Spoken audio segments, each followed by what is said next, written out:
Hendo here with Average Dudes Slowpitch. We are finally bringing you the first episode of Diamond Talk by, obviously, Average Dudes Slowpitch.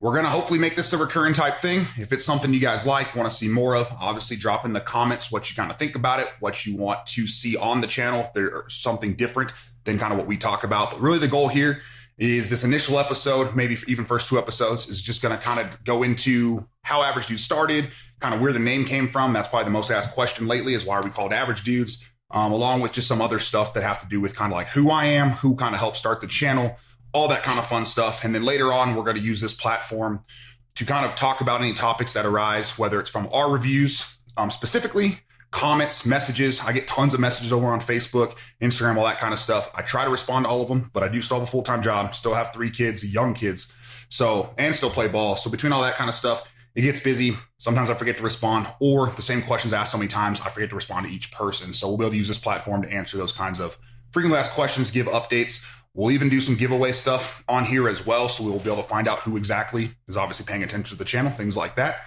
But first and foremost, I'm going to go ahead. We're going to bring 2 guys on here who basically have been here since the beginning of Average Dudes. One of them, you've seen a whole bunch if you've been watching from the beginning. The other one's been more of kind of behind the scenes. So we've got Chris Borman, who you probably saw on the first, I think we counted it out, it's about 20, 25 episodes. He was there prior to moving to kind of Iowa, helping do the reviews, pitch, all that kind of stuff, letting me think that this idea was somehow a smart idea to take on more responsibility and another kind of full-time job at this point. And then also we're going to bring on Jacob Morgan, who he's been with me over at Headbanger Sports pretty much since we started there. I don't know, it's been like 2 years or so at this point. And then has done a lot of the stuff you've seen with the logo stuff, a guy that I bounce a lot of the ideas off of. So if there's stuff on the channel you don't like, it's probably an idea that he told me was a good idea, and we can change that in the future. So I'll let Chris kind of start, introduce himself, kind of who he is, where he plays ball, that kind of stuff. And then we'll jump over to Jake. And then we'll kind of just jump into some of the initial topics of why this channel started, where the name came from, all that kind of fun stuff. So Chris, kind of welcome on, obviously, to the first episode. Why don't you tell everybody kind of who you are, where you play ball at, and all that kind of fun stuff. Chris Borman. I was C Borman 44 on Softball Fans forums. If anybody who remembers that back in the day, did a lot of bat trading and selling back then, tons of it actually. Played in New Mexico with Hendo for a long time. Probably I started there in 2009. Moved in 22, so it's a lot of years playing ball there. As he said, I moved to Iowa. I play up here now on a little team. I'm moving to Des Moines next week, so I'll have to be looking for another team here shortly again. So I enjoy playing. Been playing for a long time. I played all the way up to C. I think I'm back to E now in ASA. So I was CU trip. I'm E ASA right now. So I'm sure that'll change at some point. But just now, just trying to have fun. Just kind of not put too much into it right now. But I do want to get back into some competitive tournament ball soon. So. And he definitely stopped at C just because he sandbagged here in New Mexico. So he played some military A as well. He left that part out. For those in Iowa, if you see this, you're looking for a guy who can play primarily first these days, plus third base. He'll play there. He loves to catch if you want a catcher. If you really need to, you can throw him corner outfield as well. Second base, I've seen him play. Really just keep him out of short center field and middle infield, and you're pretty much got a guy. If you need an emergency pitcher, you got him as well. So if you're in Iowa, you're looking for a guy, reach out to Chris. And also, because he's not going to say it, if Iowa Challenge Cup, anyone who's part of that Challenge Cup squad, I know you guys got restrictions on who you can have there, how many people from an individual team. I'm telling you, keep an eye out. Talk to Chris. It's a guy you're going to want your team. Good bat, good power. Again, he's one of the reasons I even play softball at this point, which we'll talk about here a little later in the episode. But awesome from there. Like I said, we've got Jake here as well. I'll let Jake kind of just talk about, again, who he is and kind of how he's kind of helped with this channel as well. Hey, what's up, guys? Jake here. So I met Hendo through social media. Him and I worked for a different company, slinging softball bats, doing our thing, living through the COVID year where we really kind of took off. I think it was 2021 is when Hendo and I were talking. We were having a conversation. We're like, we really want to go. We like the products that Headbanger Sports offers. We had the conversation and we reached out to some people. I think Hendo reached out to some people, and him and I kind of went to Headbanger Sports together, run a Facebook group together, do our thing. I'll never forget the day that Hendo called me talking about this YouTube channel. Was like, hey, what do you think about this? And I was like, let's do it. Like, I think it's a great idea. I can't really help a whole lot being in, I was living in Florida at the time. I'm active duty military still. And, he asked me for input, helping with logos. I like playing with Photoshop and Illustrator and all those kind of nerd things, kind of help him out. I'm terrible at softball, but I love playing, kind of float around, play military. I enjoy playing military ball. I'm not too big on playing every weekend anymore. I'd much rather sit at home on my couch and watch Major League Baseball at this point in my life. But yeah, that's kind of how I guess my part in this whole thing with this channel and with Slo-Pitch. Yeah, and he brought up kind of a good point there too, or a topic. I mean, I like to talk about a little bit of the about us portion. So all of us are military, and that's kind of a piece of what brought us all together as well. So Chris, he did his 20 years, retired. So he's been retired now for, I don't know, almost a decade, right? You 14, something like that? Is that when you retired? Yeah, 9 years retired. Yeah. So it's been 9 years for him. I got out of active duty back in 2014, actually, as well. Been in the reserves since. So still in Air Force Reserves, contractor job that I do at literally the same place. So again, this whole average dudes thing is not by any means my only job. This is a side gig, which my wife reminds me all the time that I probably spend more time working on this stuff than I do my actual job. So just know it definitely, there's times I've got to go out and buy the wife a real nice present to be able to get all these BP videos done for you guys. So I'm glad people watch it, and it seems to help people out. It makes it worth it a whole lot more than what we thought this was going to be when we started, as Jake mentioned, which was, hey, me and Chris at the time, when we lived out here, was like, hey, man, we like taking BP. I get bounced at a discount through Headbangers. Why don't I just buy some at my price? We'll swing them. And then when we're done, we'll do kind of a review and raffle them off for real cheap or sell them for cheap, basically what I bought them for, try to break even as best as possible and just get some extra BP and type of thing. And like I said, present that idea to Jake, who at the time was in Florida. And we're like, hey, yeah, we'll do it. And maybe the original goal was we would get Jake to kind of do part twos from where he's at and kind of jam it all together. And then once we got it all going, kind of realized camera equipment, all that kind of stuff is on the price you're in. And it's not the easiest thing to do to kind of do that piece of it. So we figured, hey, the way we've got this rolling kind of works out. Again, Jake's done a lot of the logo stuff. He's helped with different promotion things and everything like that as well. So Jake's the only one of the three of us that's still active military. So who knows, maybe one day he'll end up, I guess I'm not hoping for it for him, but maybe he'll end up at Yuma, which is only about 5 hours from me, and we'll actually be able to meet up a few times, but then he'll be stuck in the middle of the desert. So maybe I don't hope for that for him. So, but anyways, so they both told you about themselves. So about me, I'll make this as brief as possible, but basically moved to New Mexico, got stationed here in 2012, happened to be right during the military intramural season on base. That was my literal introduction to softball. The squadron commander was like, hey, you want to come out and play? I said, sure. It took about 2-3 weeks. Somebody from the base team that Chris played with was like, hey, man, we're going to Military Worlds in a couple weeks. We need an extra guy. You look like you're playing a pretty good shortstop, hitting the ball okay. You want to come with us? And I was like, what is military softball? And that's when I found out you can travel for softball for the military. They cover kind of special type of leave and things like that, so you're not wasting all your leave. So went there. Next thing you know, I was hooked, and here we are basically 12 years later, still playing ball. I did take a 2-year-ish hiatus when my daughter was born, my first daughter, in 2015. I thought I was going to retire. Obviously, that didn't work out either. Around the same time, Chris thought he was going to retire from softball, and obviously I pulled him back in by doing the videos. But and then, like I said, got out of the active duty military, been a contractor, doing this. So I've got 3 young kids, 8, 5, and 3. So between them, keeping them happy, obviously being as present as possible, keeping the wife happy, running this channel, going out and hitting who knows how many hours a week, editing videos, full-time job. Just know there's a whole bunch of stuff we're balancing. So if I forget to respond to you on, let's say, Instagram or Facebook or something like that, it's nothing personal. It's purely just I've only got so many penguins on my iceberg to keep track of everything. So that's kind of who we are. And then into kind of, I'm going to start with, this is going to be the number one thing we're going to kind of talk about. But in the last probably 2-3 months, I think I've seen 100 plus messages, comments on, hey, why are you calling it average dude softball? Basically commenting that, hey, I'm not average, whatever it is. So I'll agree with you. I got bumped to B this year. By no means do I think being B in USSSA is considered average.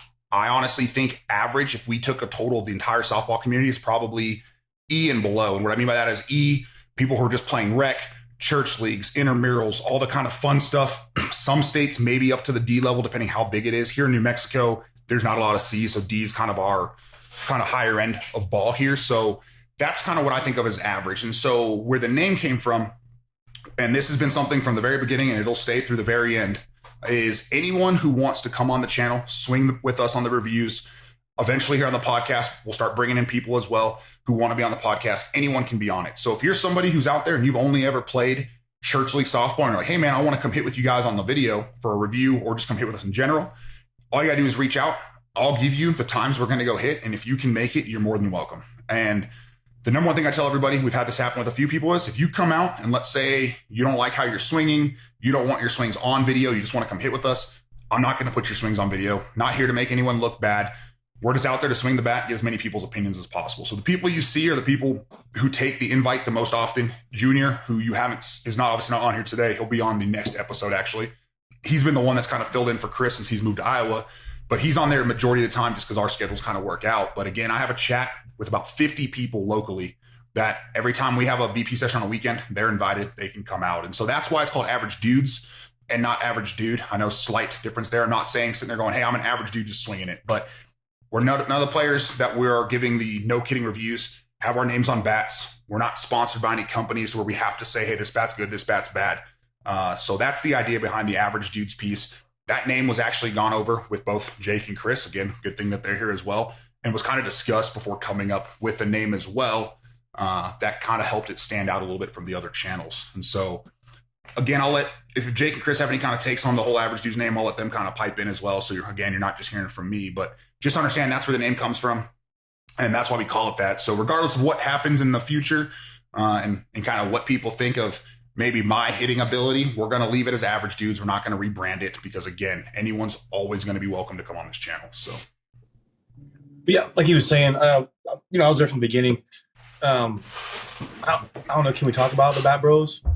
Yeah, absolutely. Will Taylor was kind of the reason we started it. That was the premier, bat review channel, and first of all, they didn't do a lot of softball bats. They did a lot of baseball stuff. So they didn't do a lot of softball bats. And then, they were, borderline semi-pro baseball players, right? I mean, they weren't average hitters. So we came up with it because, at the time you probably were an average hitter and I was an average, and so when the channel started, we were very average, maybe, and so it was, and like I said before, I like to sell bats and trade bats because I like to try them all. And then you like to, we just like to try all the bats to see what's good, what fits. So that's kind of where it started. You like you said, you had a chance to get, bats at a discount through Headbangers. So, out of your own pocket, you're buying these bats and we're just swinging them. So that was kind of where it came from. We were pretty average. And obviously with the work you've put in over the years, you've, built yourself out of being an average hitter. So no, that's not a bad thing. Like that should be motivating. I think but it was all about reviews. It was all about, hey, this is how it feels. This is what we think.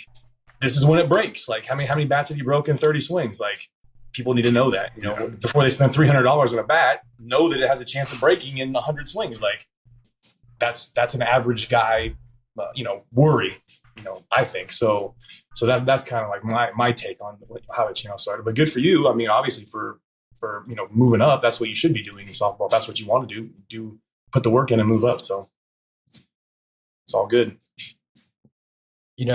I remember vividly us discussing this name at the very beginning and trying to come up with a logo and do all these crazy things before we realized, how it was going to take off and actually become a thing that people look forward to. And it's funny because at the time, I don't think any of us on this podcast were playing above the level D at a regular time, like we were playing, E and D ball was kind of what we were doing. And it's funny because if you go back and you look at the videos from like the original, like the first 240 KP23s or whatever, like the first reviews were on the channel, the DeMarini Stadium, and you look at Hendo's swing on those and you look at it now with him playing in the duel last weekend in Columbus, completely different swing. Like completely. The progression is insane to see, just how far. Obviously, you're above average at this point, and I'll argue with anybody about that. I've watched you play plenty, whether it be via video or sitting there in the stands or in the dugout while watching you hit. So I think that's where the name stemmed from. That was my kind of input. I was like, this is a great name. Your name isn't on a bat. Your name isn't attached to any particular company. You're just going out. We just want to know what every bat is capable of, because 100%. for Hendo and I, we want to know what we need to push to the customers. Like, hey, we want to give great feedback to them, because they all ask, how's this? How's this? But at the time, I mean, I couldn't afford to buy every single bat that dropped and just hope that I was going to break even on it to be able to say, hey, you know, the Miking KP23 this year isn't as good as last year. Or it's better than last year. Or, you know, the Louisville Slugger is phenomenal, or, you know, whatever it is. So that's where my input for the name came from. Yep. So, I mean, yeah, exactly. And again, there's a handful of good points brought up in there of some of the topics too that we're going to touch on here. And so I'll jump into the first one, which was Chris brought it up when he mentioned Bat Bros and Will Taylor. So right around the time that this idea came up was, for anyone who followed Slo-Pitch Bat Bros, again, that was the inspiration for this. I thought they did great reviews. I still to this day will go back and kind of watch the reviews and see, hey, how can I fix the camera work to kind of match theirs? I get that still, from what I understand, they've got some higher end stuff than us.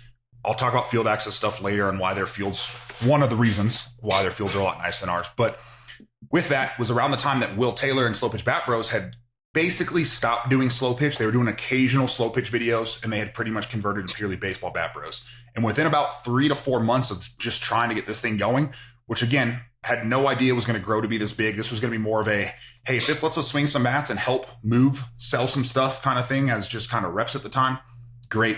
And the next you knew, no, Slow Pitch Bat Bros are basically done putting stuff out. I know they still have a channel. I've heard that they might kind of come back with some reviews, whatever it might be. But again, we were like, hey, let's just keep it going, kind of upgrade the equipment, see what we can do to get better. Bought a compression tester, basically made a bunch of investments that I had to convince the wife it was worth upfronting all this money and that, hey, maybe it'll work out in the end. And she was super supportive of it. So that's kind of where the inspiration came from the Bat Bros. And so again, they always say imitation is kind of the best form of flattery type of thing. So my goal was never to imitate the Slow Pitch Bat Bros, but obviously there's only so much you can do with swinging a softball bat, talking about that kind of stuff. But where I wanted to help the channel stand out, and again, all these ideas were bounced off both of these two. Any ideas that really came from here, they've heard about it at some point before I implemented it. But when I decided to buy the tester, I was like, hey, how much do we think people care about compression testing?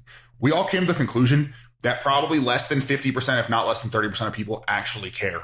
But in the grand scheme, I was like, let's make sure we cater to that 30% who care. It's the same reason we try to incorporate 52s into our USSSA reviews, because we've got people, I've had Canadian players reach out.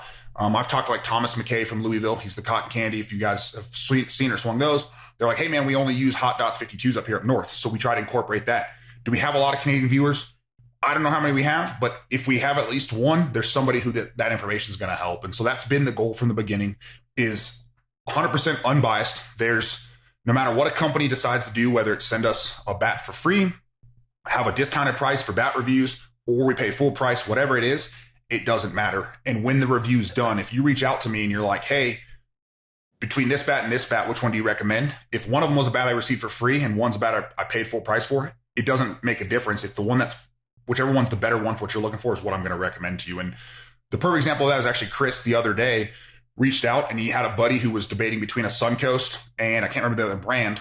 Well, if you've looked at my link tree, I don't have a Suncoast code. I don't have an affiliate link. I don't have a way to get you a discount or sell it to you myself. So I easily could have been like, hey man, pick this bat that Headbanger sells. I think it was one of the ones they had. But I told him, hey, based on what this guy's looking for, the Suncoast is better. And so we've had people ask us like, hey, how do I know that it's unbiased and whatnot? I mean, obviously there's no way for you to 100% know, but I'm here telling you that I promise you I'm keeping all of them as unbiased as possible. It's the same reason I try to bring on as many different people as possible as well. So you can see how they think of a bat versus how I think of a bat and that whole sort of thing as well. And so if you look at things, the channel description on YouTube as well, it even talks about the whole point of this channel is we're here for kind of that forgotten group of players that I say forgotten in a very loose sense, but the players that it's kind of like, hey, we care about what bats we're going to buy. We don't have a ton of money to buy bat after bat after bat to find what we like. And so hopefully it's been helping you guys. I've watched the followers kind of grow on all the different platforms. So I'm assuming people enjoy the content. If you ever have feedback, something different you want to see, again, I know I said it's hard for me to get to them all the time, but messages on any of the social medias, go to averagedudeslowpitch.com, which, by the way, is being completely revamped right now. I finally decided that I'm not a website developer, and so I hired somebody, and they're working on that now. So expect a Cinco de Mayo launch on the brand new website. That'll have, which it already has now, but it'll still have a contact us page where I have a business number. You can just text that number. If you text it, that's your most likely way to get a quick response because it comes through my phone, my personal phone, just like it would a normal text. And so I can get back to you that way. But whatever it is, questions, comments, concerns. Hey, man, I'd like to see you add this. Why do you do this? Ask those questions. And if it's a commonly asked question, you'll see it here on the podcast later on as well. So we're basically going to have certain episodes that are going to be just a answer frequently asked questions, throw some YouTube comments up, whatever it might be, and try to answer the questions for the masses. So that's kind of where all that piece of it comes from. I know, again, like we said, Jake didn't get a chance to really swing on the channel much, but for Chris, he was out there again for 20, 25, 30 bats. He was there the first day where I'm not going to say what company it was, but one of the companies we swung their bat. I think it took 50 swings. This thing was failing miserably. We posted the review, and I remember I called him the next day. I was like, hey, somebody from this company reached out, and they were like, hey, man, that review was BS. There's no way our bat failed that fast. Your compression tester has to be messed up. Mind you, if you've watched the channel, we always do the compression disc if a bat fails to show you it's good. And I told him, I was like, well, clearly people are watching. And it was one of those situations where it was kind of like, hey, yeah, we could have just not posted the video because it didn't benefit necessarily the company. But again, we're here. There's a mix of it, but we're definitely here for you as the viewers to make sure you're kind of spending your money on the right products. I mean, you probably saw, hopefully, the part 1 Axe video from, I think, about 2 months ago. We broke it in 38 swings. And I could have easily just been like, cool, let me buy another one, ask Axe to send another one and swing it again and act like nothing happened. But whether it's a bad batch, whatever it is, we want you to see that, hey, this is a possibility. So if you decide to spend the money here and it happens, just know there's a chance that this occurs. Now, most companies, Axe has been good about it. DeMarini, Louisville, I haven't really seen any companies that are bad about it. But if you break a bat that fast, they'll typically replace it without even wasting your warranty. So that part's nice too. But that's been the goal the whole time. Again, like I said, Chris can kind of talk to it a little bit, but from the very beginning, at no point do we ever say, hey, man, I really like this company, so I'm going to say this bat's better than this one. It's always been let's take this out. If it's great, it's great. If it's not, it's not type of situation. Yeah. Yeah, no, I was never, I don't know if I was ever, I mean, I guess I kind of leaned on Louisville always, but I never really had like a favorite, and that was the thing is we wanted to swing all of them. Like that was just it because we just did. And, and so that was my thing with you. And I was like, hey, if you're going to make this channel, like good, bad or ugly, man, you got to put it up. Like, and you're 100%. He did call me. There was, whatever that, I can't remember what it was back then, but yeah, the bat failed. I mean, it was hitting nukes, but it was failing like at 220 swings. You're like, I mean, so yeah, we put it up and, he definitely showed me the email or whatever it was that they weren't real happy about it. And it's like, well, that just ruins the integrity of the channel. Right. And it's like, and that just wasn't what we were, that wasn't the intention of it was to just, and like, even with your top 10 bats or top 5 bats you catch a lot of crap for that. Like, people are always commenting, oh, that's crap. This is good. And well, it's an opinion. Okay. Number one, it's your opinion. And, but you take a lot of factors. And when you swing as many bats as you do, like you get a good feeling of what, what's good and what's bad. And, obviously some people like stiff handles or, everybody has their own preference, but that's why you do this because you're like, hey, this might not be my cup of tea, but it's a very flexy handle, very forgiving barrel, whatever the case may be. So I feel like that's a very honest, for people to be like, oh, I kind of like that. Like I like a flexy feel and a stiff barrel or whatever. So it's not necessarily like how far this bat can hit a ball. It's like, hey, how does this thing feel? Is this person gonna be comfortable with the weighting of it or, all those things. So that was always the intention of the channel was to just give good, honest bat reviews, personal that, obviously people can take what they want out of it. Right. So. Yeah. And I think we've done a good job. Well, I feel like I've done a good job of maintaining that kind of from day one. I mean, even Jake, like I said, he doesn't get to swing with us, but he'll attest to the fact that there's certain times I'll get done and I'll call him and be like, hey man, I wish Headbangers carried this bat because we just went out there and that thing was gas. Like most recently, I just swung the Suncoast Mega Load. That thing's a game changer. It's basically, if you go back and watch our Josh Kirsten video, I think I talk about 50, 75 swings. The thing opens up. It's pretty darn good. It was always missing something just a little bit. I had talked to Josh Kirsten before going out to swing the Mega Load. He's like, dude, if you liked my bat, just wait. And he wasn't wrong. It was swing number 2 out at the baseball field. We hit, I think the first or second swing, like I said, was somewhere around 375 feet we measured out. Again, for those that don't know, I'm in New Mexico. We're at 4,000 feet elevation where I live. So I'm very open about the fact the elevation does make a difference. But if you go back and watch the Jason Magnum video, I promise you I can still hit plenty far enough without the elevation. And so whether it's going 375, I'm not a scientist. I don't know. I'll just say it's subtract 25 feet at elevation. But we're still talking about a bat that's testing at 300, hitting 350 with a normal DeMarini Pro M straight out of the Raptor. And so, again, we don't carry the Suncoast. That video is going to drop here soon. If you reach out to me, you're like, how do I get this? I'm not going to be like, hey, you really should go ahead and buy this bat from Headbangers. I'm going to tell you who to get your connect to so you can go ahead and find one, which that might have been a bad example. The mega loads are super limited, and I think they may already be sold out. But we may or may not have ours coming up for grabs here soon. And if you've followed the channel, I don't upsell things to people hardly ever. Even when me and Jake, we had the one piece Resmondo that's been a big hit lately. Rather than going out there and doing a raffle at 15 numbers for $40, we did a 15 numbers for $40, but we included 2 additional winners. Second winner got a bat, and third winner, I think, got Bruce Bolts or something like that. So when it all comes to the grand scheme of things, where everything's kind of the normal pricing it should be. And so, again, like I said, Jake hasn't got a chance to really swing on the channel, but I'll let him just kind of talk as well to any pieces he has on the kind of that unbiased nature. And I'm sure he can attest to the fact that I've called him plenty of times, telling him about how good certain bats are and how, it's rare nowadays that there's bad bats, but there's definitely a slight difference in which ones really stand out. Yeah, so I'm kind of privileged. I don't have to get my ugly swing on video very often, but I do get to swing a lot of the bats. And it's nice because Hendo will call me, hey, what are your thoughts? Here's my top 5 right now. What do you think? Like I don't have the same opinion that everybody else does. If we're talking about average slow pitch softball players, I think the best bat for an average slow pitch softball player right now is probably the purple 14-inch Jenny, because the average slow pitch softball player isn't going to hit triple digits exit velocity anyways, but you're going to get constant sweet spot majority of the time just because of how big it is. The unbiased nature, like I get to see a lot of the messages that come through to the Facebook page because I have access to all those messages, so I get to see it. I don't ever have to respond. I just get to giggle. Hey, Hendo, did you see this? It's kind of nice because I remember all these conversations about these companies that get upset, like, hey, why'd you put that on there? This bat just failed. Or another company, hey, why'd you put that on there when the bat blew up on camera? And it's like, hey, the people need to see that. Like, we're not faking anything. We're not, trying to steer people in the wrong direction with what this channel is built for. That was never the intent. The intent was never to get rich and do all this other stuff. The intent was, hey, we want to know what every slow pitch softball bat is capable of, and we want honest feedback, not just some guy that has his name on the bat saying how great it is. Yep. And again, with this being the first episode, there's tons of topics we can talk about. We'll talk about at some point. I don't know how many we'll hit today, but between the two of them brought up a couple good points, and we'll jump straight into, as he mentioned, with kind of compression in the company. So we'll start first with the company's piece. Full disclosure, and Chris will remember this one to a T, and I believe even Jake, I want to say I called him as well. But again, at the time, Chris was helping with every video. But when we got out and did this, I think we were only about 10 videos in when Bobby Bugs from Evil Sports, he actually, I believe, reached out on Messenger first and then was like, hey, do you have time to chat? He called me and he's like, hey, I really like what you're doing with the channel.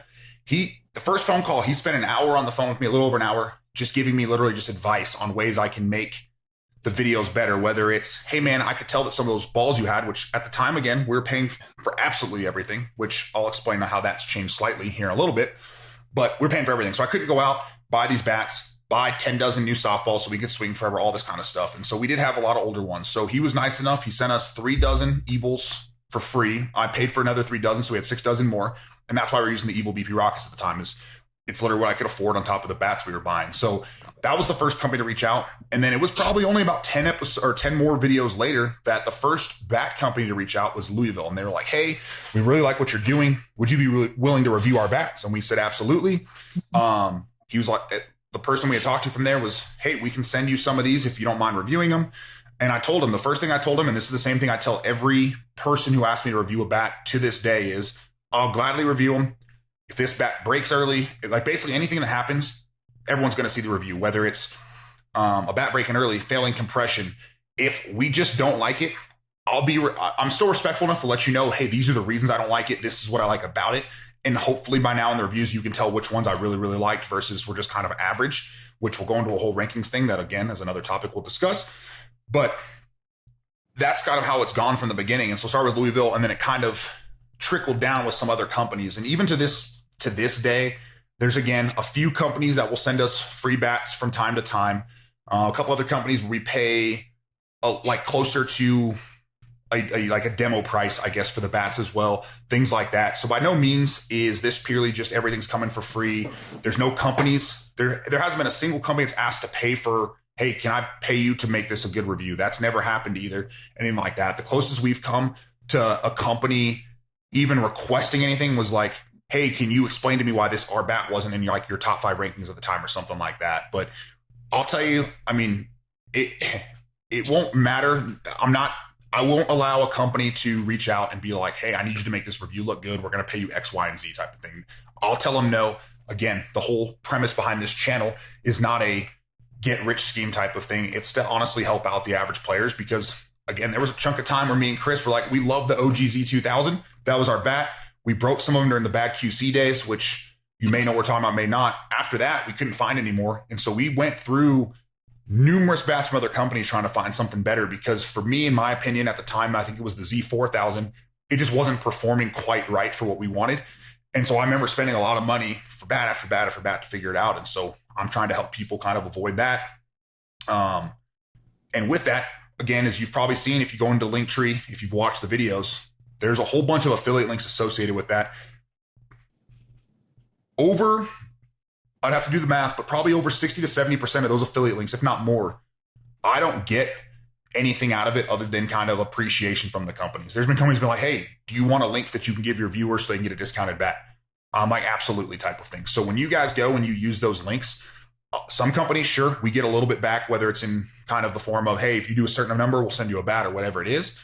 Other companies, it's purely for you as the viewers to have a discount. I've reached out to a couple companies, been like, hey, would you mind getting a discount code that I can give to viewers so they can go purchase products from you guys as well? And so just understand that as well, that I actually had a guy reach out yesterday. He's like, hey, if I buy something from this company, will you get a kickback? And I was like, hey, for them, no, that link's just for you. And he's like, oh, would you rather me buy something from somewhere else? And I said, absolutely not. Buy what you want. That's the point. And so just know when you see those affiliate links, none of them are paying me a monthly salary.